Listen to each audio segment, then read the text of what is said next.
Así que vamos a dar inicio a esta lección inaugural de la Facultad de Ciencias Sociales. Es un honor, don Héctor, estar con usted esta tarde, y también nos acompaña la doctora Eliseth Payne, ambos historiadores que conocen de manera extraordinaria la región centroamericana, la han estudiado, la han analizado, la han reflexionado, y por eso vamos a tener una tarde muy productiva. Vamos a iniciar con la doctora Eliseth Payne Iglesias, docente de la Escuela de Historia, y doña Eliseth nos realizará una presentación de don Héctor Lindo desde el punto de vista académico, y posteriormente le daremos la palabra a don Héctor para su disertación. Hoy iniciamos esta lección inaugural de este primer ciclo 2023 con la conferencia El fenómeno Bukele en el contexto de la historia autoritaria de El Salvador. Así que damos inicio, y realmente muy contenta, muy satisfecha de contar con ustedes, tanto aquí como desde los medios virtuales, desde las redes. Adelante, doña Eliseth. Muchas gracias. Buenas tardes. Bueno, es un honor para mí presentar en esta lección inaugural de la Facultad de Ciencias Sociales al doctor Héctor Lindo Fuentes. El doctor Lindo Fuentes estudió Economía en la Universidad Centroamericana José Simeón Cañas de San Salvador. Realizó su maestría y doctorado en la Universidad de Chicago, Illinois, Estados Unidos, donde reside. Es profesor emérito de Fordham University en Nueva York. Tiene una extensa trayectoria como docente e investigador en temas de la historia salvadoreña, y en especial en el ámbito de la historia económica, donde se inicia para después incursionar en la historia de la educación e historia política. Es en los últimos años cuando se dedica a la investigación de temas de historia política relacionados con el autoritarismo, el imperialismo o su contraparte, el antiimperialismo. Ha sido presidente de la Comisión Nacional de Ciencia, Educación y Desarrollo, presidente del Consejo Fiduciario del Centro de Investigaciones Regionales de Centroamérica y miembro de la Academia Salvadoreña de la Historia. Entre sus últimas publicaciones, menciono las últimas porque son un centenar, ¿verdad? 2021 publica 1921, El Salvador en el año del centenario de la independencia. Tenemos en el 2021, junto con Víctor Hugo Acuña, El Salvador y Costa Rica en la construcción imperial de Estados Unidos, 1850-1921. 2019, El alborotador de Centroamérica, El Salvador frente al imperio. A su amplia producción de libros y artículos se suma en los últimos años un canal de YouTube en el cual se presentan análisis cortos de la historia salvadoreña. Entre sus objetivos se ha impuesto mostrar lo relevante de la historia. Más que presentar un listado bibliográfico, y debido a la importancia del autor, me interesa destacar en su obra sus principales aportes a la historia salvadoreña y centroamericana. Le interesa estudiar los problemas históricos que heredan las sociedades centroamericanas y en especial la salvadoreña. Entre estos, explica, se encuentra el tema de la seguridad jurídica en el crecimiento económico y el papel del Estado de Derecho. Frente a la persistencia de problemáticas de larga duración, el autor nos afirma, cito, no hay que buscar soluciones momentáneas a problemas urgentes, sino que hay que tener compromisos de largo plazo con las cosas que realmente funcionan. Cita que me pareció muy relevante. Se refiere aquí al papel de la gobernanza del pasado salvadoreño y también tanto en el pasado como en el presente. Compara varios tipos de autoritarismo en la historia de su país, los peligros, las contradicciones de las reelecciones y el apoyo popular frente a estas y frente al autoritarismo. Con relación a las reelecciones nos dice: los apoyos populares a la reelección son frágiles. En el texto El alborotador de Centroamérica, el autor muestra la reacción del pueblo salvadoreño frente a las actividades de los Estados Unidos en Centroamérica y el Caribe a principios del siglo XX. Con relación a su libro El centenario de la independencia centroamericana, el autor analiza en gran medida el papel del unionismo en este proceso. El amplio contexto en 1921 está muy bien explicado en esta obra. Menciona como contexto la Gran Depresión, la inestabilidad política, los terremotos de 1917 y otros subsiguientes, la epidemia de la gripe española de 1918, la gran tensión política que vivió El Salvador al finalizar el año del centenario. En el libro El Salvador y Costa Rica en la construcción imperial de Estados Unidos, 1850-1921, los autores, junto con Víctor Hugo Acuña, ven los países centroamericanos de la siguiente manera. Esto me llamó mucho la atención a partir de la lectura de su último libro. El Salvador como el alborotador, ellos lo ven El Salvador como el alborotador de Centroamérica, pues es donde se llevaron a cabo las mayores movilizaciones sociales de la región. En Costa Rica, la resistencia, en cambio, tuvo rasgos más moderados e institucionales a la imposición imperial. Por su lado, Nicaragua tuvo la situación más compleja, a ser el país invadido militarmente por los Estados Unidos. Guatemala se apartó de las reacciones, aseguran, debido a la férrea dictadura de Estrada Cabrera. Las ideas antiimperialistas salían a la superficie. Honduras, por su lado, sufrió las intervenciones de los países vecinos e incluso intervenciones temporales de los Estados Unidos.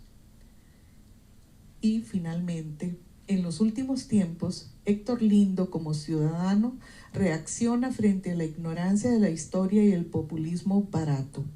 Una de las respuestas del profesor Lindo en el contexto actual del régimen salvadoreño es la carta que escribió a la nación como respuesta a la afirmación del presidente Bukele cuando desestima lo sucedido con los acuerdos de paz. Lindo escribe: lidera un grupo de intelectuales salvadoreños que se manifestaron por medio de una carta abierta. En esta dicen, cito: rechazamos enfáticamente los conceptos que vertió en el desafortunado discurso que pronunció en el caserío El Mozote el 17 de diciembre del 2020. Nos referimos específicamente a sus alusiones al conflicto armado y a los acuerdos de paz como una farsa, entre comillas. Nos preocupa en su calidad de presidente trate con tal ligereza temas tan importantes. Bueno, cito esta última manifestación del doctor Lindo Fuentes para finalizar mi presentación. Muchísimas gracias a la doctora Eliseth Payne, porque nos introduce en el tema de hoy relacionado con el autoritarismo. Adelante, don Héctor, muchísimas gracias por estar aquí. Bueno, en primer lugar quiero agradecer a la decana Bendaño Flores por haberme invitado y por darme la oportunidad de estar con ustedes. Realmente es para mí un gran gusto estar aquí con los estudiantes en Costa Rica, porque la Universidad de Costa Rica tiene un papel muy importante en mi carrera, en mi evolución también. Quiero agradecer a Eliseth por esa presentación que además de ser presentación, es una lectura penetrante de mi trabajo. Eso me sorprendió y se lo agradezco realmente. ¿Hoy sí? Hoy sí, ok. Y lo último que mencionó Elisette está muy vinculado con lo que voy a hablar ahora. O sea que sirve de perfecta introducción a mi tema de hoy. Lo que voy a hacer es colocar el fenómeno de Bukele en un contexto más amplio, más de largo plazo, para que ya se deje de ver como algo sorprendente y que lastimosamente se vea como algo que es muy consistente con la trayectoria de El Salvador. Voy a introducir los principales personajes sobre los que voy a hablar, que son los principales gobernantes autoritarios de El Salvador, pero que además que tuvieron un tono personalista, porque El Salvador ha tenido una larga historia de gobiernos autoritarios, pero el régimen militar no era personalista. Pero estos personajes sobre los que voy a hablar sí han gobernado de una forma muy personalista. Y voy a tomar como punto de partida una frase de Adam Przeworski. Adam Przeworski es este científico político que estaba en la Universidad de Chicago cuando escribió esto. Yo estaba en esa época. Y escribió sobre la ola de democratización de los años 90.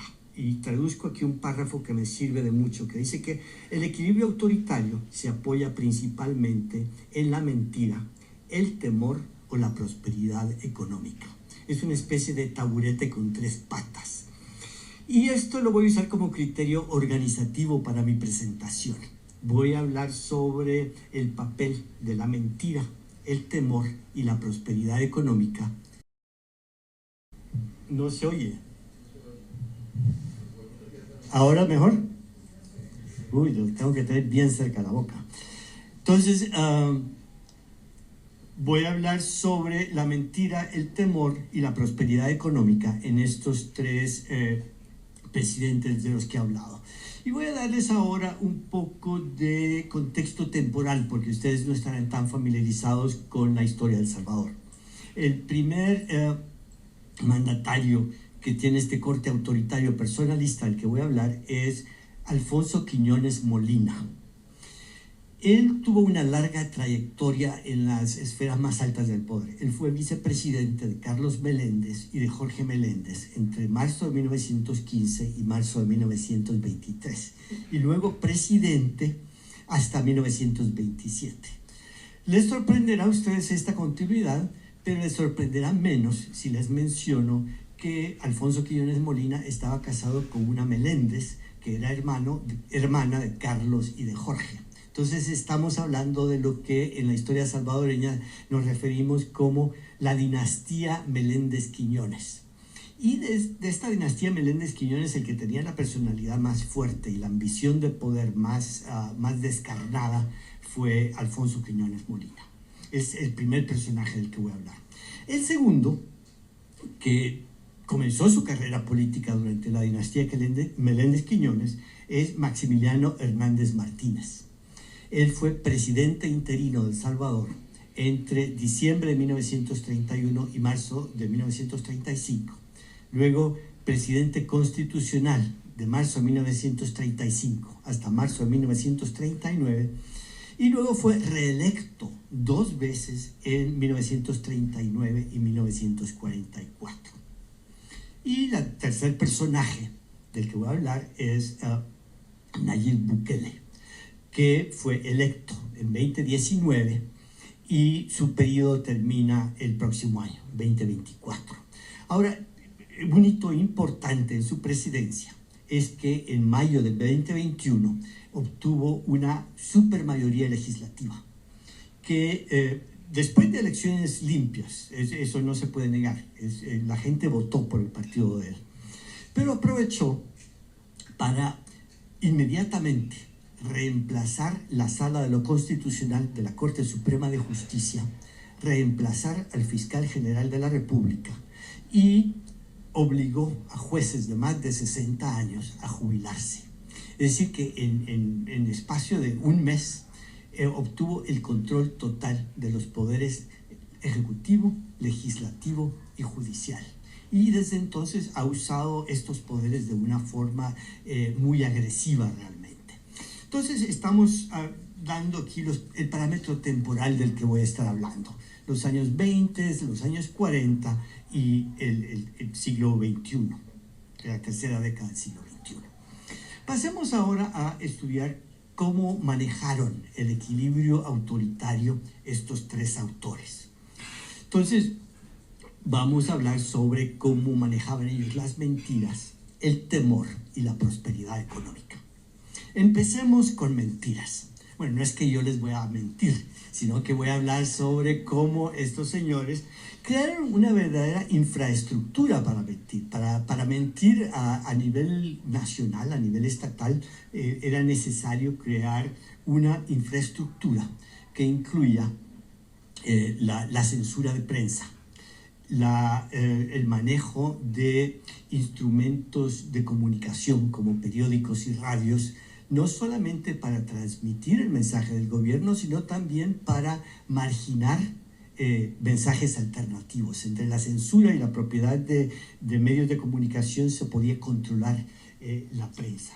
Y el uso de la tecnología más de punta para llevar a cabo esto. Empiezo con la infraestructura de la censura de prensa. Aquí tengo la carta en que se comienza realmente la censura de prensa moderna en El Salvador. Me la encontré en el Archivo Nacional y es después de unos motines que hubo en San Salvador en febrero de 1921 que Arturo Ambrogi es nombrado censor de prensa. Arturo Ambrogi, aquellos que conozcan sobre la literatura salvadoreña sabrán que fue un literato de buen prestigio, buen escritor además, pero para nuestros propósitos lo vamos a ver como censor de prensa.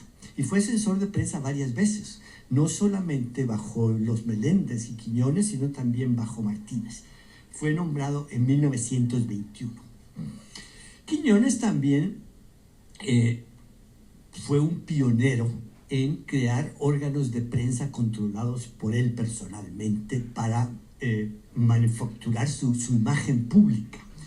Cuando estuvo de presidente por primera vez, después de la enfermedad de su cuñado Carlos, estuvo de presidente por varios meses, él se lo tomó muy en serio y fundó la revista Actualidades. Por supuesto, el primer número de la revista Actualidades tenía la foto de Alfonso Quiñones Molina, muy adecuadamente.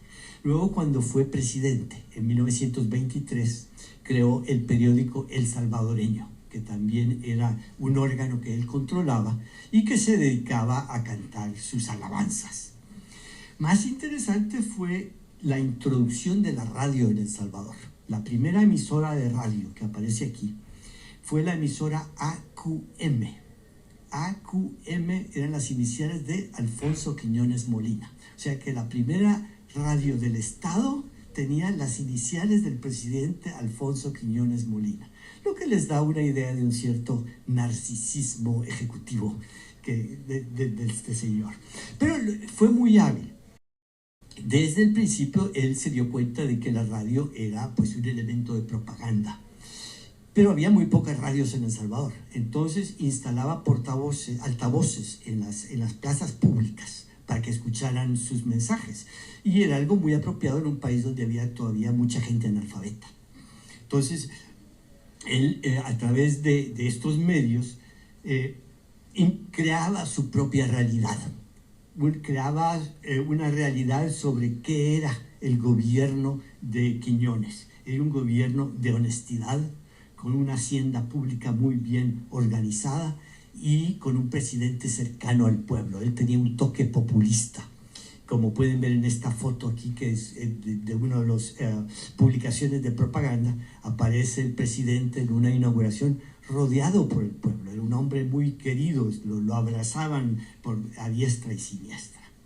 Ahora también, como historiador, me interesa la manufactura de la historia a que se dedicaban estos dictadores, las versiones de la historia que ellos construían. Y aquí, durante el periodo de Alfonso Quiñones Molina, se adoptó la narrativa hispanista de la historia. La narrativa hispanista era algo que promovía mucho el gobierno de España, sobre todo después de 1898, que era el ensalzar lo que había sido el periodo colonial español, la lengua española, la religión católica. Y esto le convenía mucho a Alfonso Quiñones Molina, porque le permitía neutralizar a los antiimperialistas, porque la narrativa imperialista también tenía un elemento antiestadounidense.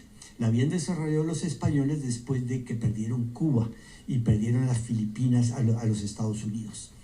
Entonces, era una forma para Alfonso Quiñones Molina de neutralizar el antiimperialismo y convertirlo en un discurso de derechas. Entonces tenemos un antiimperialismo cercano al fascismo, ya, porque ya para esa época se estaba promoviendo bastante la idea fascista. Luego veamos cómo manejaba las mentiras Maximiliano Hernández Martínez. Él también cultivaba la idea de que la censura era buena idea. Aquí les muestro una portada del Diario del Salvador que, para protestar la censura de la prensa, dejó en blanco las columnas de su primera página, y lo único que publicó fue el telegrama que había recibido del censor de prensa. Dice: de orden superior, sírvase suspender ediciones ese diario hasta nueva disposición, y por motivos de no haber cumplido requisitos, censura. Gilberto González y Contreras, censor oficial de prensa. Sí, había una oficina de censura pagada por el Estado que tenía una persona nombrada, y el sucesor de Gilberto González y Contreras fue Arturo Ambrogi, el mismo que había sido el censor de Alfonso Quiñones Molina y de Jorge Meléndez. Por supuesto, también Maximiliano Hernández Martínez tenía un periódico oficial manipulado por él. Era El Nuevo Diario.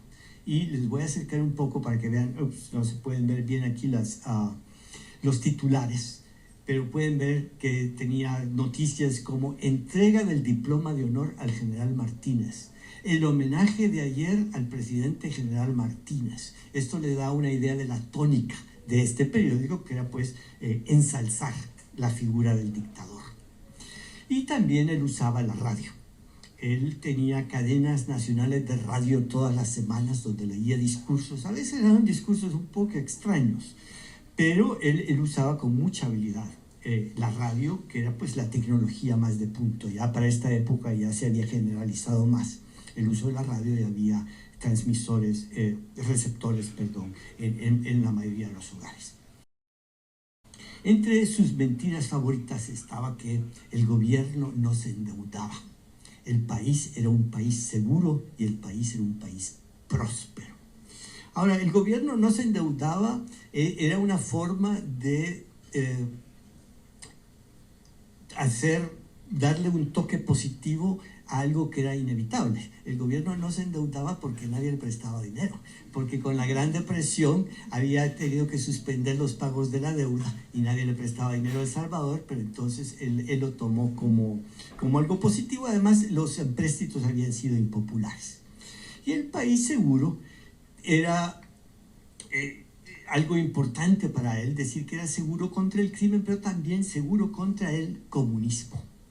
Y aquí volvemos a la narrativa histórica favorita de este dictador, que fue el darle un nuevo carácter a la memoria de las masacres de 1932. Él consolidó el poder después del levantamiento de 1932 en la zona de occidente del país. Que fue un levantamiento muy complejo que incluía elementos de resentimientos y quejas por la pérdida de tierras de los pueblos originarios del occidente del país, pero también hubo una fuerte organización comunista. Ahora el gobierno combinó las dos cosas y eran los indios, ignorantes, asesinos, violadores, comunistas, todo fue la misma cosa. Y detrás de esa caracterización del levantamiento hubo una justificación para una masacre realmente escandalosa. Fue prácticamente un genocidio en los pueblos de Occidente, miles y miles de personas en pocas semanas al grado que hubo problemas de salud pública por la cantidad de cadáveres que había en la zona. Pero durante todo su periodo, el objetivo de reescribir la historia fue de reescribirla para hacerla más aceptable, y era el reflejar al presidente Martínez como el que salvó al país de la amenaza comunista. El país había estado amenazado por los comunistas y por los indios, y él salvó al país. Y eso fue lo que, según esta narrativa, le justificaba su dictadura. Pasemos ahora a nuevas ideas, al gobierno de Bukele. En el gobierno de Bukele no hay una censura abierta, no hay oficina de censura, pero lo que sí hay es una tremenda presión a la prensa independiente. Aquí les presento algunos titulares relacionados con la presión al periódico El Faro. Y habrán leído ustedes la semana pasada, El Faro, este periódico electrónico, tuvo que trasladar sus oficinas administrativas a Costa Rica por la presión tremenda que tiene El Salvador, porque los han acusado de lavado de dinero. Para el gobierno de Bukele, lavado de dinero quiere decir recibir dinero de ONGs internacionales para llevar a cabo una misión democrática. También se han dejado de existir muchos programas de televisión, sobre todo los programas de entrevistas y programas de discusión de temas políticos. Muchos de ellos han cerrado por presión del gobierno. También el presidente ha creado una prensa patrocinada por el Estado. El diario El Salvador es totalmente pagado por el Estado y pues alaba todas las acciones del Estado. El país es el referente mundial del manejo de la pandemia. Es decir, la comunidad internacional se admira, abre la boca de lo bien que manejó el presidente Bukele la pandemia.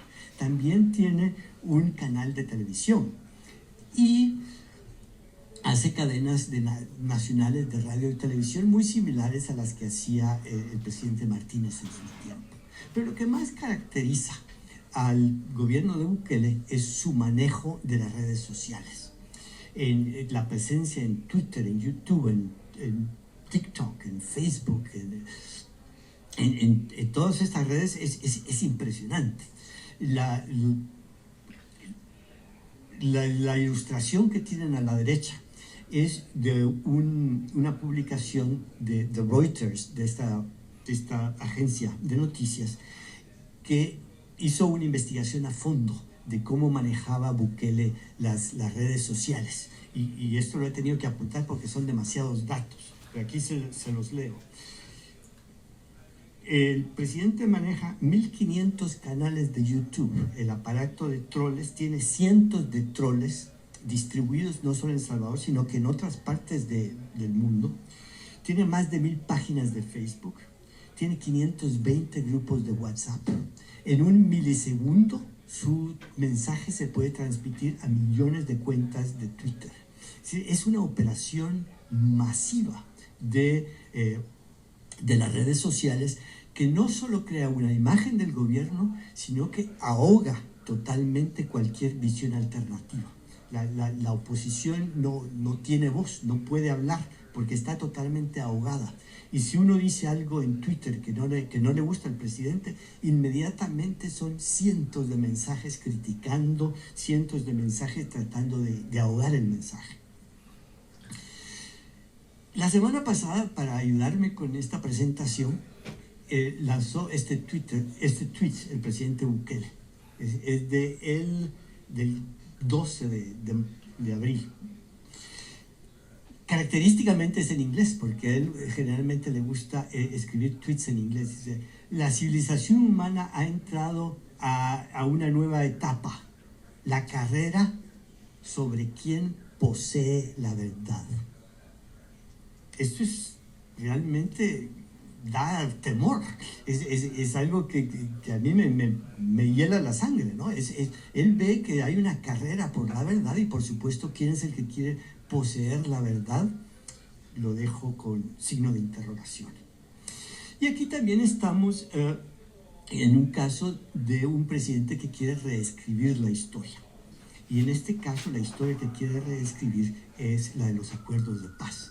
Y Eliseth mencionó exactamente el momento en que comenzó esta campaña, un discurso en el Mozote, en el que dijo que los acuerdos de paz fueron un pacto de corruptos, que inclusive la guerra civil, que el conflicto armado que causó 70.000 muertes en El Salvador, fue un conflicto de corruptos, fue una farsa. Y esa es la palabra que usó, fue una farsa. 70.000 muertos producto de una farsa. Y esta es la forma que usa él para deslegitimizar a los dos partidos de oposición, porque para él los dos son los mismos de siempre, son parte del mismo pacto de corruptos. Y inclusive han creado la palabra arenafrente, en que pone en la misma palabra el gobierno de Arena, que fueron gobiernos de derecha, y los gobiernos del frente, que eran los gobiernos de los herederos de la guerrilla.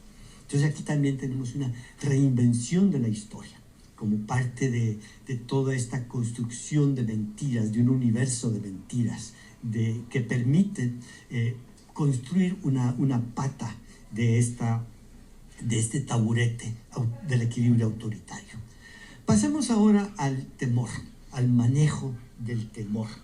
Y aquí estamos hablando no solamente de la creación de un aparato represivo para inducir temor en la población, sino también en el marco legal que permite usar el aparato represivo y en la creación del enemigo que justifica la creación de este fuerte aparato represivo. Empezamos, por supuesto, con Alfonso Quiñones Molina para tener la línea cronológica en orden. Grandes gastos en el ejército. Aquí les muestro una foto de los oficiales del regimiento de ametralladoras de la capital.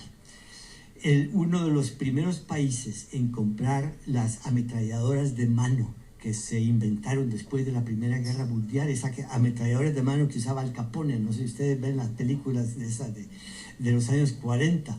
El ejército salvadoreño fue de los primeros en comprar ese tipo de ametralladoras. El estado de sitio, por supuesto, permitía usar sin restricciones constitucionales el uso de la fuerza. Y todo el gobierno de Quiñones se hizo bajo estado de sitio. Esta noticia del Diario Oficial de 1927, que es el levantamiento del estado de sitio, les muestra que había empezado el 17 de febrero de 1922. Es decir, antes de que él subiera al poder, su cuñado decretó el estado de sitio para que pudiera gobernar a gusto. Y no terminó el estado de sitio, sino que hasta que él terminó su periodo.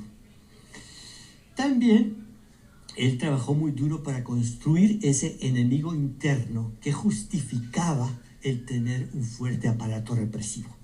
Este es un informe que escribió el representante de Estados Unidos después de los motines de 1921, que dice: el presidente me dijo ayer que él sospechaba la presencia de agitadores bolcheviques. Estamos hablando de 1921. Los agitadores bolcheviques no estaban en El Salvador. Es más, el siguiente representante de los Estados Unidos, que llegó inmediatamente del que escribió esta carta, había estado en la Siberia, había estado como representante de la inteligencia del ejército gringo en la Siberia, y él conocía a los bolcheviques, y él dice: aquí no hay ni un solo bolchevique, por más que diga el presidente, eso no se la creo. Pero en todo caso, lo importante para ellos era crear ese enemigo interno que justificaba los gastos en el ejército y el uso del ejército para reprimir a la población. Lo mismo hizo Maximiliano Hernández Martínez. Maximiliano Hernández Martínez intentó profesionalizar el ejército, y para profesionalizar el ejército trajo entrenadores alemanes. El director de la escuela militar, la escuela de oficiales de El Salvador, es este alto que aparece a la izquierda de Martínez, que era un general alemán. Por supuesto, estamos hablando de los años 30, estamos hablando de un nazi, estamos hablando de alguien que venía del ejército nazi, que tuvo que luego sustituirlo ya cuando El Salvador tuvo que entrar a la Segunda Guerra Mundial, pues tuvieron que sacar del país a este director de la escuela militar, pero él la idea de Martínez de profesionalizar el ejército era profesionalizarla con oficiales del ejército nazi. También él mantuvo el estado de sitio durante la mayor parte de su gobierno. Esta es la declaratoria de estado de sitio de 1941. El día después de Pearl Harbor, el gobierno de El Salvador le declaró la guerra a los países del eje. Y Martínez dijo, aprovechemos la ocasión y declaramos estado de sitio. Por supuesto, en El Salvador no había amenaza nazi, no había japoneses detrás de cada árbol, no había nada de ese peligro. Pero valía la pena poner el estado de sitio. Y el estado de sitio se mantuvo hasta el final de su presidencia. Renovó el estado de sitio 13 veces. Ahora, como coincidencia, la semana pasada, el gobierno de Bukele renovó por 13ª vez el estado de sitio en El Salvador. Una especie de simetría poética que tenemos que ver aquí. Y también Martínez usó el peligro comunista para mantenerse en el poder hasta que había pasado el peligro comunista. Aquí tengo una carta que le envió el ministro de Gobernación a la Asamblea Legislativa para pedirles que renovaran el estado de sitio. ¿Y cuál era la justificación? Evitar el posible derramamiento de sangre a que podría dar lugar otro atentado comunista. Para 1939 no había ninguna amenaza comunista. De hecho, el 32 la represión había sido tan feroz que el Partido Comunista había sido totalmente diezmado. Todos los líderes del partido estaban fuera del país desde hacía mucho tiempo, el 39. No había ninguna amenaza comunista, pero era conveniente amplificar esta idea del peligro comunista porque justificaba los gastos en el ejército, los gastos en la represión y en mantener el estado de sitio. Pasemos ahora a Nayib Bukele. Nayib Bukele le ha restaurado el protagonismo del ejército que había perdido el ejército salvadoreño después de los acuerdos de paz. Uno de los objetivos de los acuerdos de paz era sacar al ejército de la política, pero Nayib Bukele ha duplicado el presupuesto del ejército y se rodea. Esta foto de la izquierda es la foto de las celebraciones del Bicentenario de la Independencia. Se celebra el Bicentenario de la Independencia y ¿cuál es la imagen que se le quiere dar al país? Algo totalmente militarizado. Esto parece de juego de soldaditos de plomo. Es una cosa exagerada. Y en su página de Twitter, en su perfil en Twitter, la imagen que tiene de fondo es el ejército. Y también con los rayos de sol, un renacimiento. Ahí esto está de película de Hollywood, ¿no? Y aprovecho de mostrarlo para poder tomar esta imagen. Usé mi cuenta y me ha bloqueado. Y eso a mí pues lo quería compartir con ustedes porque me da mucho orgullo. No sé por qué me ha bloqueado, yo no sabía ni que él sabía que yo existía, pero me bloqueó. Y también él mantiene el estado de sitio. Ahora se llama régimen de excepción de acuerdo con la nueva constitución. Y se restringen las libertades ciudadanas y se ha renovado desde hace más de un año, ya cumplió más de un año el régimen de excepción, para justificar que el gobierno está defendiendo a la población contra un enemigo común. Entonces, esta fabricación del enemigo común es otro tema muy importante. Las maras, las pandillas son el enemigo común.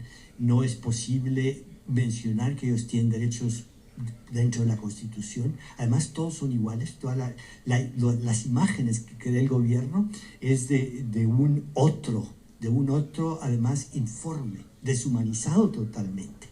Ustedes ven todos estos tatuados, además los escogen porque ya hace varios años que no se tatúan, entonces tienen que ir a escoger a los prisioneros tatuados para ponerlos en la foto, y todos son iguales. No es posible creer que haya diferencias de culpabilidad, que algunos sean peores que otros y que algunos no hayan cometido ningún crimen. No, todos son iguales, todos son igualmente peligrosos y todos están totalmente deshumanizados. Es parte de esto, crear ese enemigo que justifica el temor, que justifica los instrumentos para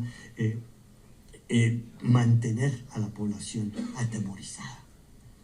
Entonces pasamos a la tercera pata del taburete del equilibrio autoritario, la prosperidad económica. Empecemos de nuevo con Alfonso Quiñones Molina. Aquí voy a usar los datos de largo plazo de la base de datos de historia económica de la Universidad de Oxford, que ahora están administrados desde Chile, pero están ahí, que nos permite ver en el largo plazo el panorama. Entonces ven ustedes aquí que los años en que gobernó Quiñones Molina, pues no fueron excepcionales, hubo un poco de crecimiento, pero que en comparación con los años que siguieron, pues no fueron años de particular prosperidad económica, pero sí fueron años de cierta estabilidad, en que se aprovechó la estabilidad para hacer muchas obras públicas. Aquí tenemos, por ejemplo, la construcción de carreteras, la pavimentación de San Salvador y las principales ciudades se llevó a cabo en este periodo. La construcción de una gran prisión se llevó a cabo durante este periodo y a todo esto se le daba mucha publicidad. Y esto es una característica de muchas dictaduras, el hacer mucho énfasis en la infraestructura física, porque eso es fácil hacer propaganda, es muy visible, es muy tangible la infraestructura física. Si ven aquí, tengo los datos del gasto en capital física como porcentaje del gasto del gobierno. Durante el periodo de Alfonso Quiñones Molina fue uno de los periodos más altos. Él se concentró mucho en la construcción de obras públicas, a costa, por supuesto, del gasto social, a costa de construir escuelas o de construir hospitales. Luego pasamos a Maximiliano Hernández Martínez. También lo ponemos aquí en el contexto de la base de datos de Oxford. Y vemos que después de 1932, déjame ver si dice así, después de 1932 empieza la recuperación de la Gran Depresión. La Gran Depresión golpeó muy duro a El Salvador, pero ya después de 1932 empieza a crecer modestamente la economía, nada de exagerado. Por supuesto, nada en comparación con lo que ocurrió en los años posteriores. Es decir, en el largo plazo, la prosperidad económica de la época de Martínez fue muy modesta, fue un crecimiento económico modesto. Pero hubo mucha obra física, como en toda dictadura. Aquí aparece el puente sobre el río Lempa, que se le hizo mucha propaganda, el gran estadio de Flor Blanca, que se hizo para los Juegos Olímpicos del 39. De hecho, ahora Bukele está promoviendo un gran estadio, porque por aquí hay pan y circo. También Martínez, como parte de su programa económico, tuvo una modernización de las instituciones económicas del país. Esta es una foto del edificio del Banco Central. El Banco Central, el Banco Hipotecario, las instituciones económicas modernas de El Salvador vienen de este periodo. Y Nayib Bukele tiene un récord bastante modesto también en términos de crecimiento económico. Estas son las perspectivas de crecimiento para Centroamérica, de acuerdo con la revista Forbes, y el que tiene perspectivas más bajas en toda Centroamérica es El Salvador, 2.5%. Es decir, hubo un cierto crecimiento después de la pandemia, pero desde entonces el crecimiento ha sido muy modesto.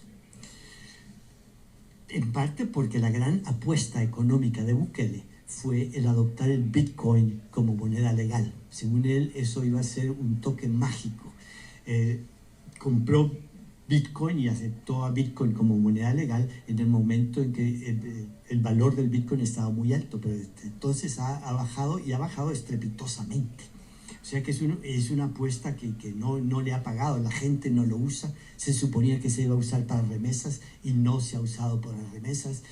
Y si ven ustedes el tweet de la derecha, la propaganda del Bitcoin es totalmente irracional. Dice: El Salvador, la tasa del crimen ha bajado, el estándar de vida ha subido exponencialmente, todo gracias al Bitcoin. Nada de eso es cierto, son fantasías de estos Bitcoiners que son un grupo bastante peculiar realmente, y no voy a usar muchos adjetivos calificativos para no quedar mal con la gente aquí.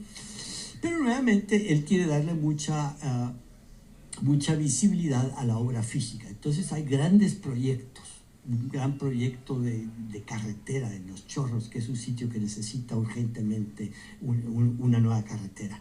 Un proyecto de un aeropuerto en la zona oriental del país.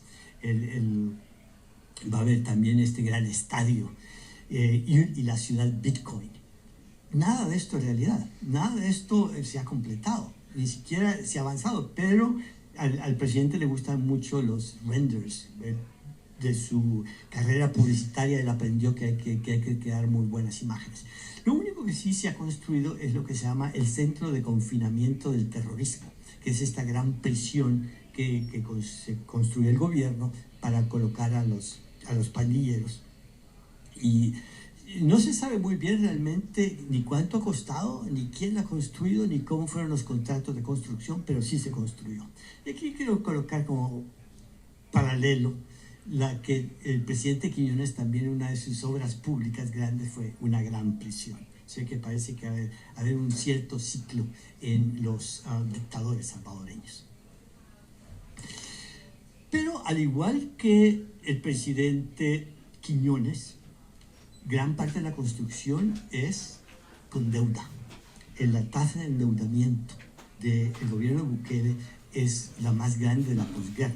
Aquí les muestro en esta comparación que en 2 años de presidencia, el gobierno de Bukele ha acumulado tanta deuda como los demás gobiernos en todo su periodo presidencial. En 2 años lo que otros han hecho en 5 años y más que Saca, más que Flores, más o menos lo mismo que Funes y que Sánchez Serén.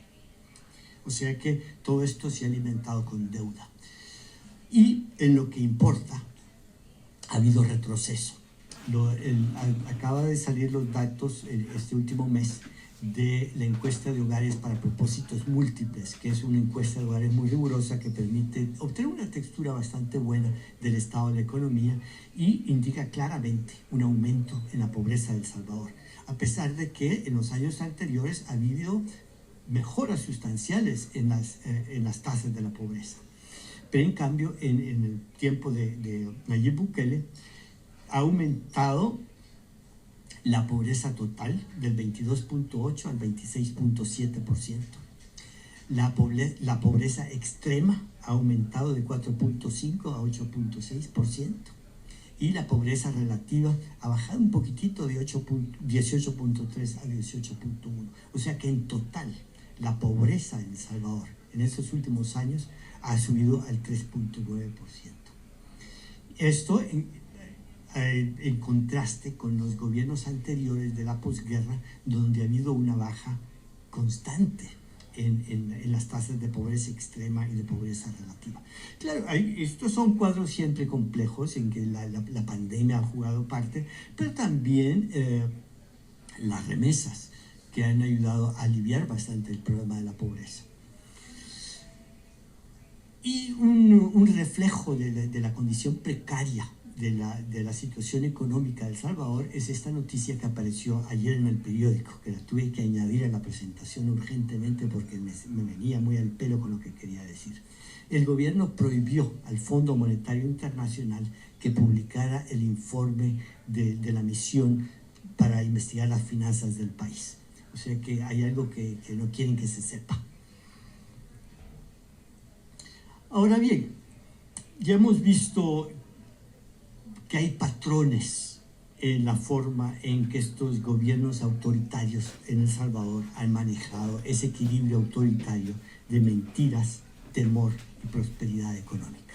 Ahora vamos a pasar, ya para terminar, y no voy a ser muy largo, a otro elemento importante de los gobiernos autoritarios, que les gusta quedarse en el poder, les gusta reelegirse, porque ya cuando uno está en el poder, tiene el poder absoluto, controla los 3 poderes del Estado.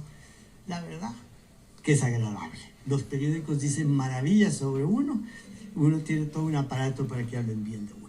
El problema es que las constituciones salvadoreñas han prohibido la reelección de manera muy clara. La Constitución de 1886, que fue la constitución más duradera de El Salvador, era muy específica en prohibir la reelección. Pero Quiñones, él quería reelegirse. De hecho, sus parientes habían solucionado el problema de la reelección pasándose la presidencia de un cuñado al otro, de un hermano al otro, y con eso solucionar el problema. Pero Quiñones no le gustaban esas cosas y él buscó reelegirse. Entonces, el año previo a las elecciones comenzó una campaña coordinada para reelegirse. Primero se deshizo de todos sus posibles rivales, los sacó del país.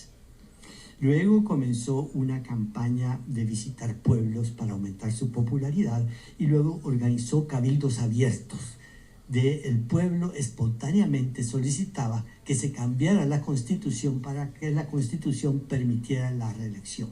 Esta es una foto de El Salvadoreño, el periódico de Quiñones, mostrando fotos de las grandes manifestaciones de cabildo abierto en San Salvador para pedir la reelección. Luego el periódico El Salvadoreño publicaba este pequeño anuncio que era una especie de encuesta de opinión. ¿Conviene o no que el doctor Quiñones Molina continúe en el poder? Entonces la gente recortaba esto y lo mandaba a una dirección y alguien contaba. ¿Y cuál creen ustedes que era la conclusión? La conclusión era que, pues que sí, convenía que se eligiera el presidente. Ahora bien, a fin de cuentas, no se pudo reelegir. No tuvo ningún rival hasta que faltaban 2 meses para las elecciones. Pero consultó con el Departamento de Estado qué les parecía la reelección. Y cuando recibió la respuesta, hubo una convención urgente del partido de gobierno y declaró que el candidato oficial iba a ser Pío Romero Bosque, que era otro pariente, pero un pariente un poquito más lejano. Y se tuvo que retirar, porque estamos hablando de los años 20, estamos hablando de la época del imperialismo con cañoneras. O sea que ya no se podía chistar. Si el Departamento de Estado pues no quería reelección, pues ¿qué le vamos a hacer? Luego venimos con Maximiliano Hernández Martínez. Él también se quería reelegir y como la Constitución se lo prohibía, en 1939 él organizó una constituyente muy peculiarmente escogida, sin seguir realmente los parámetros que debían de seguir, pero escribió una nueva Constitución y se reeligió. Y hubo grandes festejos porque se reeligió, violando la Constitución, pero se reeligió. Luego, terminó este periodo con reelección ilegal y se quiso volver a reelegir. Pero cuando cambió la Constitución solo había permitido una reelección, pero ya quería volverse a reelegir, había que volver a cambiar la Constitución, había que volver a organizar cabildos abiertos. Entonces se organizaron cabildos abiertos, nuevamente en diciembre de 1943. Y no me resistí la tentación de transcribir lo que dice el informe sobre cómo funcionaban estos cabildos abiertos. Dice: el alcalde y otros daban breves charlas preguntando a los campesinos si estaban satisfechos con las condiciones, señalando todas las mejoras recientes en salarios, caminos, etc. Y les preguntaron retóricamente si no querían que continuaran estas cosas.